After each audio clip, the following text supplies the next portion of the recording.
안녕하세요. 저는 희수를 키우고 있는 희수 엄마입니다. 유튜브를 하면서 찍고 싶었던 것들에 하고 싶은 말들이 있잖아요.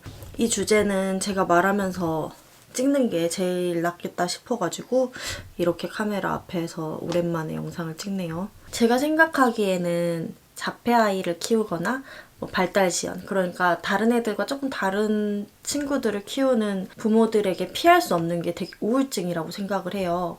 저는 살면서 그렇게 삶의 굴곡을 느껴본 적은 없었거든요, 사실. 제가 우울증이 왔던 시기는 의외로 발달 지연으로, 그러니까 자폐로 판정을 받았을 때나 자폐라고 의심했을 때는 아니었어요. 처음에 자폐라고 생각을 하고 병원에 갔을 때 선생님이 자폐 스펙트럼 안에 있는 아이가 맞네요 라고 했을 때는 되게 파이팅이 넘쳤단 말이에요.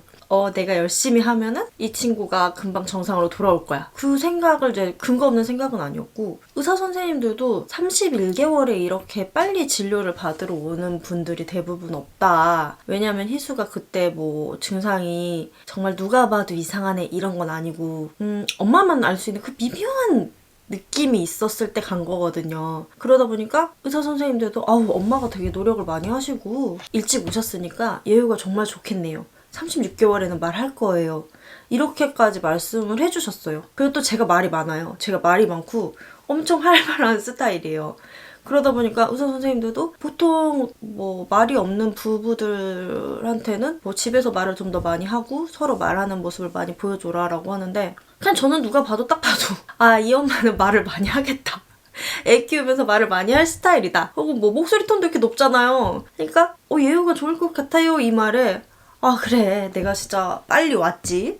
선생님들도 인정을 하네. 내가 또 육아를 좀 잘하는 것 같아. 이렇게 생각하면서 집으로 룰루랄라 왔고, 이것은 내가 이제 이겨낼 수 있는 시련이다. 이 친구한테 열심히 내가 뭔가를 해주면 이 친구도 나에게 그 결과물을 주겠지 하고 정말 열심히 달렸습니다. 정말 열심히 했어요. 31개월에 통합 어린이집으로 옮겼고, 거기도 또 통합 어린이집인데 숲 어린이집. 선생님 한 명이 아이 3명을 돌보는 시스템과 매일매일 숲으로 나가고 원내수 치료 수업도 있고, 너무 정말 완벽한 어린이집에 또 치료도 사설치료센터를 언어도 다니고 감통도 다니고 하면서 제가 할 수 있는 건 정말 다 했던 것 같아요. 어린이집이 끝나거나 주말에는 진짜 쉴 새 없이 애가 할 수 있는 활동들을 찾아보고 같이 체험을 다니고 했었어요. 제가 우울증이 왔던 시기는 36개월이 지나고, 그러니까 남들이 말했던 그 괜찮아질 거다라는 시기를 전혀 괜찮지 않게 보냈어요. 얘가 안 괜찮아지니까 저도 너무 안 괜찮아지더라고요. 분명히 사람들은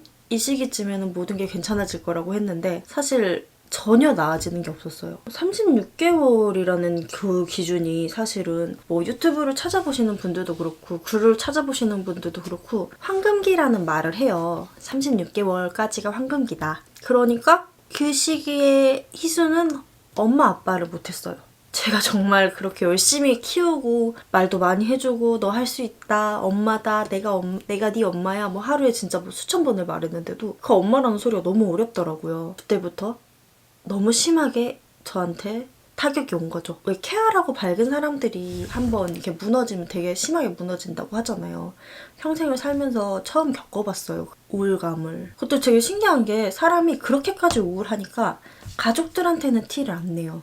유일하게 알고 있었던 건 남편. 같은 부모니까.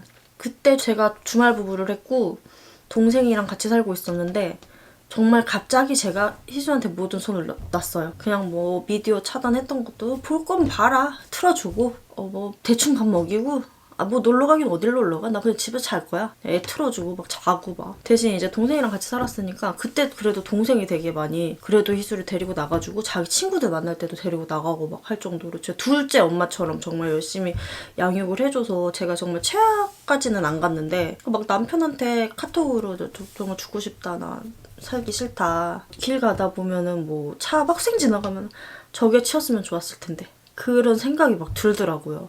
그러면서도 제일 힘들었던 건 내 스스로가 이렇게 살면 안 되는데? 지금 이 시기가 희수한테 중요한 시기 아니야? 나 이렇게 있으면 안 되는데? 그 생각이 또 들면서 더 우울해지고 더 무기력해지고 무기력하면 또 다시 이렇게 살면 안 되는데 난 엄마인데 힘내야 되는데 정말 이 굴레가 끝나지가 않았어요. 그러니까 자꾸 내 스스로가 나를 계속 쪼는 거야. 너 우울하면 안 돼. 너 지금 누워있을 시간도 없어.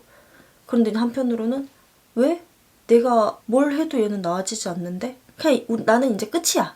내 육아는 여기서 끝이고 얘도 그냥 평생 이렇게 사는 거야. 말 안 하고 말 못 하고 나한테 미래는 없다. 이런 이제 극단적인 막 생각으로 했었는데 극복을 어떻게 했냐면 결국에는 그 우울증을 제가 저한테 만드는 거잖아요. 제가 제 스스로를 우울하게 만드는 거잖아요. 희수가 4살까지만 살고 말 게 아닌데 자꾸 이제 4살이 되니까 모든 게 끝난 것 마냥 그렇게 구는 거였잖아요.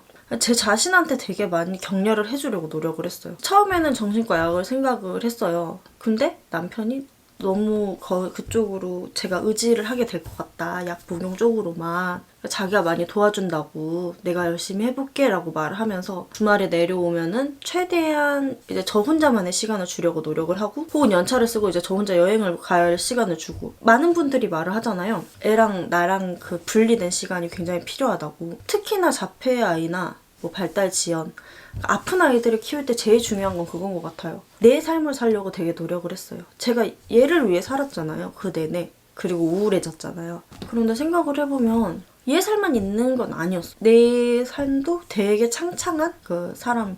내가 지금 30대인데 저는 150살까지 살 거거든요. 저는 150살까지 사는 게 꿈이에요. 그러면 난 120년이 남았어.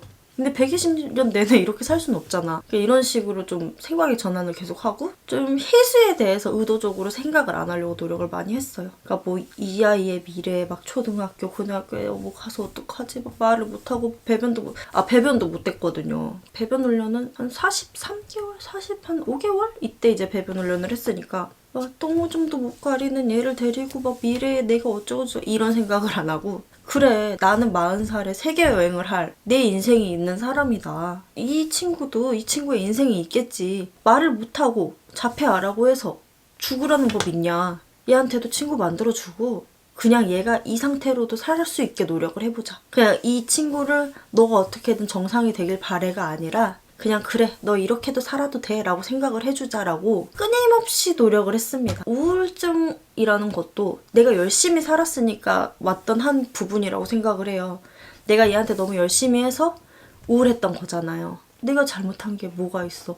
나도 남들처럼 애를 키웠는데 난 잘못한 게 없는데 내가 죄인이 돼 있는데 이걸 내가 스스로 수긍을 하고 있는 거죠.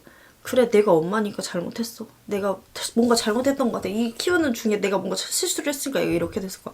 절대 아니에요. 절대 아니에요. 내가 가끔 이렇게 우스갯소리를 하는데 저 이렇게 일반 아이를 이만큼 키웠으면 걔 진짜 영재 만들 수 있겠다 싶을 정도로 열심히 키웠어요. 지금 생각하면. 아마 우울함에 빠져있는 엄마들도 다 그럴 거예요. 애를 사랑하고 잘 키웠고 잘 키우려고 했으니까 내가 지금 그만큼 우울한 거잖아요. 그 우울함의 시기도 저는 되게 소중했던 것 같아요. 한 번 꺾여서 쉬었던 시간이라고 생각을 해요. 우울해도 괜찮아요. 단지 이제 거기서 빠져나오려고 노력만 하면 잠깐 우울해도 괜찮아요. 우리 정말 긴 마라톤이잖아요. 어쨌든 우리는 이제 쭉 가야 되잖아요. 아이를 키우면서 이러면서 얘가 정말 좋아진다면 고마운 거고 그게 아니더라도 이렇게 계속 같이 걸어 나가는 거잖아요. 그러면은 그 몇십 년의 인생에서 내가 잠깐 꼬꾸라져 있는 이 몇 달 혹은 몇 년은 그 용납해줄 수 있는 거 아닐까요? 나 스스로한테? 내가 이렇게 열심히 살 건데 앞으로도? 그래서 저한테 괜찮다고 제 스스로가 되게 많이 응원했어요. 그래 우울증에는 뭐 남들 응원 필요 없는 것 같아요. 내가 스스로 파고 들어간 구렁텅이에서 그냥 내 손으로 나와야 되는 것 같아요. 뭐 남편의 역할도 되게 중요했고 뭐 가족의 역할도 너무 중요했지만 결과적으로 내가 의지가 없었으면 계속 우울했겠죠. 아무리 옆에서 뭐라고 한들. 그래서 저는 우울한 사람한테는 뭐라고 해주고 싶지가 않은 게 저도 그랬어요. 너무 우울해? 그러면 뭐라도 해볼래? 이거 해봐. 일 해봐. 그러니까 나는 지금 너무 우울해서 너무 무기력한 상태야. 아예 아무것도 하기 싫어. 누워있는데도 누워있는 것조차 하기 싫은 그 상태에서 뭔가 해보라는 게 너무 힘들었거든요. 그냥 저는 그냥 누워있어도 된다고, 우울해도 괜찮다고, 이겨낼 수 있다고, 지금이 아니어도 된다고, 그냥 결국에는 엄마니까 다시 애랑 같이 힘차게 걸어나갈 수 있다고 해드리고 싶어요. 저도 결과적으로 그렇게 살고 있어요. 그러니까 힘내라는 말 하기 싫은데 그냥 우울합시다. 우울할 만큼 우울했다가 밑에 한번 딱 찍고 다시 올라오면 돼요. 화이팅! 화이팅! 화이팅!